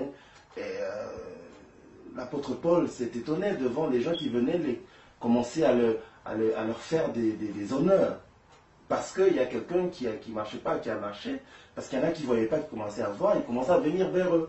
Mais ils étaient tellement avertis qu'ils se sont dit, là je cite, hommes israélites, pourquoi vous étonnez-vous? Je suis à la page 36. Pourquoi vous étonnez-vous de cela?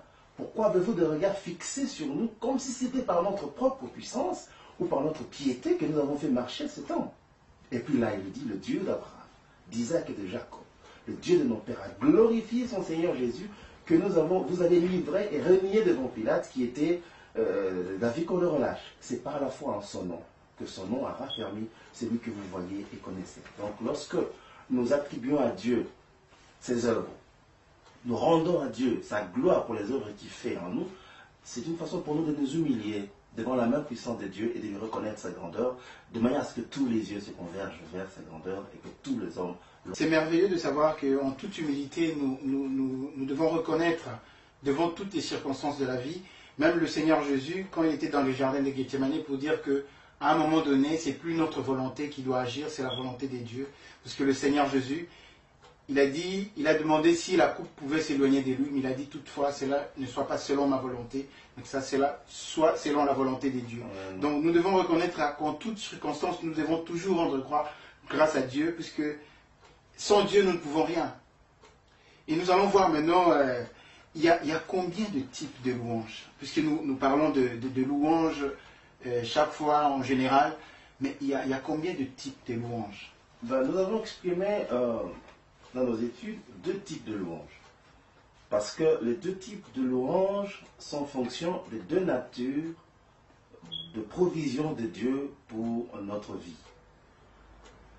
il y a des provisions naturelles qui sont liées à notre vie sur la terre et des provisions surnaturelles qui sont liées à notre nouvelle vie en Jésus. C'est-à-dire, dans le premier type de provision, nous dégageons le premier type de louange.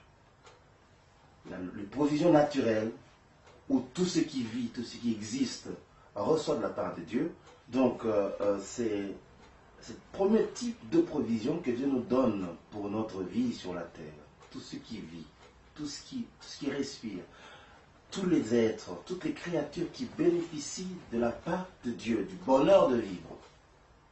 Ils sont concernés par cette louange que nous avons appelée la louange universelle. En fait, la louange universelle concerne toute la création.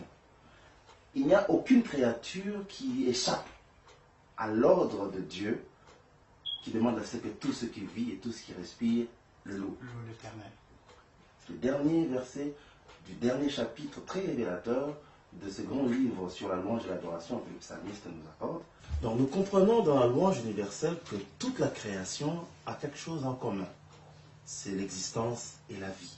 Déjà Dieu disait à Job, voici l'hippopotame à qui j'ai donné la vie comme à toi. C'est-à-dire qu'en tant qu'être vivant, nous avons quelque chose de commun, nous avons la vie, nous avons l'existence. Et lorsque nous lisons le psaume 148, le Seigneur va en détail. Si vous lisez vraiment, ça je vous recommande de lire le livre, de consulter la Bible aussi, vous verrez que le Seigneur est en train de citer toutes les créatures, visibles et invisibles, qui sont dans les cieux et qui sont sur la terre, qui sont sous la terre, qui sont dans les mers, qui sont partout. Dieu a cité de façon exhaustive toutes les créatures. C'est ainsi que la louange universelle, il n'y a pas d'exception. Ça englobe tout, même les païens, les chrétiens, ça englobe tout le monde. Les bêtes, le vent qui souffle les montagnes, les arbres, les crocodiles, l'hippopotame, tous les animaux, les oiseaux, tout le monde, toutes les créatures sont dans la louange universelle. Parce que Dieu est Dieu, il doit tirer sa gloire de tout ce qu'il a créé.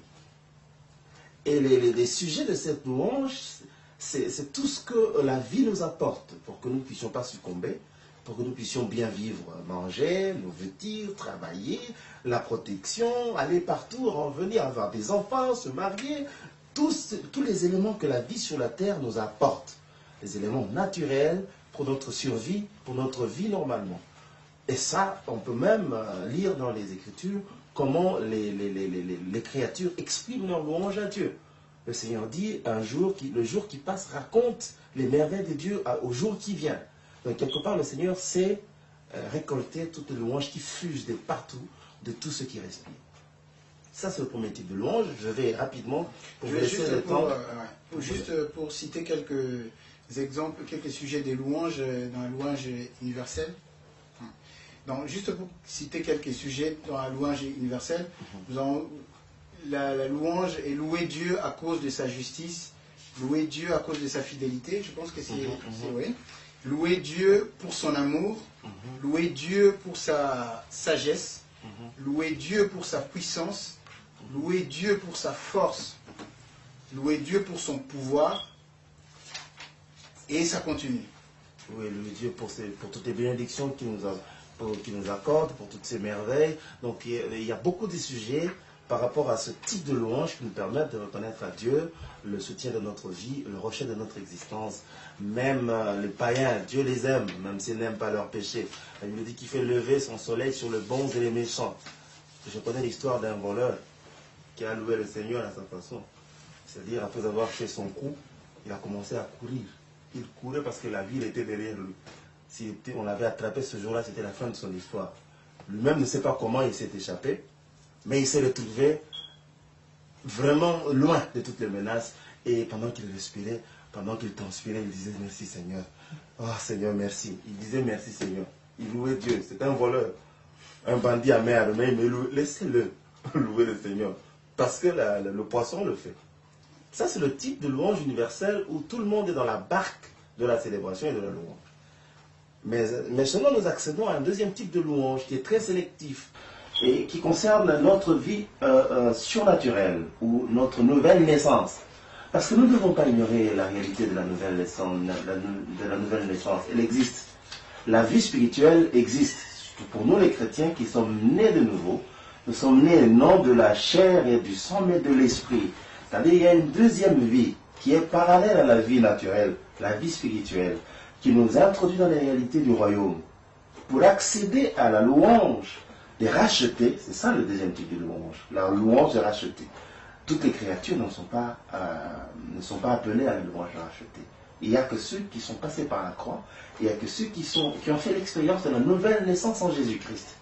Là, il y a la vie que nous devons entretenir, la vie spirituelle qui doit croître. La Bible dit que nous devons aller jusqu'à atteindre la stature parfaite de Christ. Le Seigneur a dit que l'homme ne vivra pas seulement de pain, mais de toute parole qui sort de la bouche de l'Éternel. Cela veut dire que si nous avons besoin du pain du boulanger le matin pour prendre le déjeuner chez nous, manger bien et bien vivre, nous avons aussi besoin de la parole de Dieu pour notre vie spirituelle, pour la croissance spirituelle. Il y a des gens qui sont des grands spirituellement, il y en a qui sont des chétifs spirituellement. Voyez-vous? Donc il y a toute une vie que nous devons mener. Il y a la réalité du royaume que nous ne devons pas oublier. Aujourd'hui dans l'Église, nous avons l'impression que beaucoup sont stabilisés au premier palier de l'existence. Le boire et le manger, la vie de tous les jours. Il loue le Seigneur parce qu'il a mangé, il a eu, il s'est marié. Il y en a qui peuvent se tuer à cause des petits intérêts de la vie de chaque jour. Mais au-delà de ça, il y a la vie glorieuse, la vie en Christ. Le Seigneur dit, cherchez premièrement le royaume de Dieu et le reste vous sera donné par après. Toutes les réalités qui concernent le royaume de Dieu, tous les acquis de la croix, tous les effets de notre conversion en Jésus-Christ constituent le background des éléments qui nous poussent à célébrer Dieu, à le louer comme de racheter. Vous savez, lorsqu'Israël était en esclavage en Égypte, ils n'ont pas loué Dieu. Quand ils ont sorti de l'esclavage et qu'ils ont traversé la mer Rouge et qu'ils sont allés, ils sont allés de l'autre côté de la mer, ils se sont arrêtés. Ils ont célébré, la Bible dit qu'ils ont chanté le cantique des rachetés. Vous avez parlé de la louange des rachetés. Quel est l'objet de la louange des rachetés? Alors l'objet de la louange des rachetés, c'est le sacrifice de Jésus sur la croix qui nous fait une ouverture sur toutes les merveilles du royaume de notre Dieu, toutes les richesses du royaume de notre Dieu. Le Seigneur a dit, de même mon Père a disposé du royaume en ma faveur, moi aussi je dispose du royaume en votre faveur. Et il a dit, le royaume est au milieu de vous. Nous avons donc, en tant que membres de la sacrificature royale, toutes les raisons possibles de célébrer Dieu et de louer Dieu pour toutes les merveilles relatives au royaume de Dieu. C'est ça la mission de l'Église. Et lorsque on loue le Seigneur par rapport à la mort et à la résurrection de notre Seigneur Jésus, par rapport au nom puissant de Jésus qui nous est accordé comme un partage, comme un héritage, lorsque l'objet de notre louange devient le sacrifice de Jésus sur la croix, et bien cette louange devient aussi un sacrifice.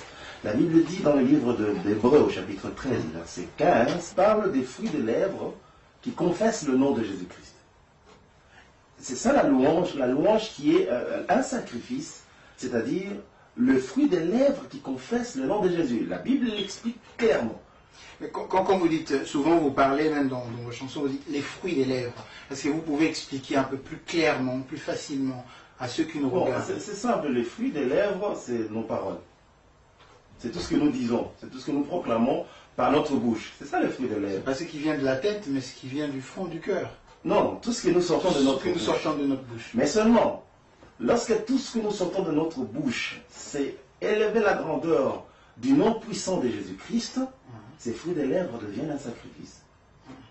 Parce que ils élèvent le nom puissant de Jésus. Tout tourne autour du nom. Chacun de nous a un nom. Mais lui, il a le nom qui ouvre les cieux, le nom qui fait taire l'adversité de l'ennemi, qui fait fermer la gueule du lion qui rugit pour chercher qui dévorer, le nom qui nous fait accéder à la grandeur de Dieu, le nom qui nous trouve une place dans la divinité. Voyez-vous, le nom qui laisse les cieux ouverts pour que nous puissions contempler les merveilles de Dieu. Vous savez, tout se déroule à ce niveau. Lorsque nous sommes bien établis dans la gloire et que la réalité de Dieu devient notre partage, nous pouvons contrôler le premier palier. Mais pourquoi il est si important? Parce que nous voyons, quand Dieu envoie Moïse pour délivrer son peuple, il dit, et s'il me demande quel est ton nom? Pourquoi c'est si important le nom de Dieu? Il faut connaître Dieu. Il faut savoir avec qui on avance. Moïse a refusé de marcher. Si tu ne te présentes pas à moi comme il faut, je ne peux pas continuer. Descends. Est-ce que je vais aller dire comme ça aux enfants d'Israël, voilà, votre Dieu m'a dit? Non. Donc il y a ce que moi j'appelle la confrontation, c'est-à-dire le contact qui produit un changement terrible. Et tout nous a été donné dans le nom de Dieu. Regardez bien, la Bible dit que tout ce que vous demanderez en mon nom, toutes les réalités du royaume nous sont accordées dans le nom puissant de Jésus-Christ. Mais seulement, lorsque tout ce que nous sortons de notre bouche, c'est élever la grandeur du nom puissant de Jésus-Christ, ces fruits des lèvres deviennent un sacrifice. Parce que ils élèvent le nom puissant de Jésus. Tout tourne autour du nom. Chacun de nous a un nom. Mais lui, il a le nom qui ouvre les cieux, le nom qui fait taire l'adversité de l'ennemi, qui fait fermer la gueule du lion qui rugit pour chercher qui dévorer, le nom qui nous fait accéder à la grandeur de Dieu, le nom qui nous trouve une place dans la divinité. Voyez-vous, le nom qui laisse les cieux ouverts pour que nous puissions contempler les merveilles de Dieu. Vous savez, tout se déroule à ce niveau. Lorsque nous sommes bien établis dans la gloire et que la réalité de Dieu devient notre partage, nous pouvons contrôler le premier palier. Mais pourquoi il est si important? Parce que nous voyons, quand Dieu envoie Moïse pour délivrer son peuple, il dit, et s'il me demande quel est ton nom? Pourquoi c'est si important le nom de Dieu? Il faut connaître Dieu. Il faut savoir avec qui on avance. Moïse a refusé de marcher. Si tu ne te présentes pas à moi comme il faut, je ne peux pas continuer. Descends. Est-ce que je vais aller dire comme ça aux enfants d'Israël, voilà, votre Dieu m'a dit? Non. Donc il y a ce que moi j'appelle la confrontation, c'est-à-dire le contact qui produit un changement terrible. Et tout nous a été donné dans le nom de Jésus. Regardez bien, la Bible dit que tout ce que vous demanderez en mon nom, toutes les réalités du royaume nous sont accordées dans le nom puissant de Jésus-Christ. Et c'est le nom qui nous fait connaître Dieu. C'est le nom qui nous fait découvrir Dieu dans sa grandeur. La Bible dit que Dieu a parlé depuis toujours par les prophètes et tout ça, mais à la fin des temps, Dieu nous parle par le Fils. C'est le Fils qui est comme la porte qui nous ouvre aux réalités de l'éternité. C'est pourquoi le nom de Jésus est un véritable héritage pour l'Église. Et nous devons savoir louer Dieu pour le nom de Jésus. Tout est donné dans le nom de Jésus. La Bible parle des bénédictions spirituelles que nous avons dans les lieux célestes en Jésus. Je suis dans le livre d'Éphésiens, au premier chapitre. Les bénédictions spirituelles que nous avons dans les lieux célestes en Jésus-Christ. C'est-à-dire les choses d'en haut qui nous poussent à proclamer la grandeur de Dieu comme un poisson ne peut pas le faire, comme un hippopotame ne peut pas le faire, comme un païen ne peut pas le faire. C'est-à-dire la louange d'un racheté est une puissance. Vous savez, le Seigneur dit, d'un côté, vous allez trouver ça, c'est paradoxal, mais je ne pense pas, le Seigneur dit que tous ceux qui respirent louent l'Éternel. Mais entre-temps, il dit, la louange du juste est efficace. Entre-temps, il dit encore, c'est la louange sied au juste, c'est-à-dire la louange convient au juste. C'est-à-dire, il y a louange et louange. Il y a une louange qui est une louange comme résultat ordinaire du fait que les gens existent sur la terre, mais il y a une louange qui est le résultat de notre appartenance à Dieu par Jésus-Christ. Et cette louange, c'est ça la puissance qui ouvre les cieux. C'est ça la puissance qui fait descendre le trône de Dieu. C'est cette louange-là qui libère les captifs, qui coupe les chaînes de l'emprisonnement qui retient les gens captifs. C'est cette louange que Paul et Silas sont libérés dans la prison et qui a fait des dégâts dans la prison. Il n'a pas loué Dieu pour la chicoine. Il a loué, il a élevé le nom de Jésus en prison. Les cieux se sont ouverts. Donc, en tant que rachetés, nous devons savoir qu'après avoir remercié le Seigneur pour le foufou, après avoir remercié le Seigneur pour le mariage, pour les choses que nous aimons sur la terre, nous devons accéder à une deuxième vitesse.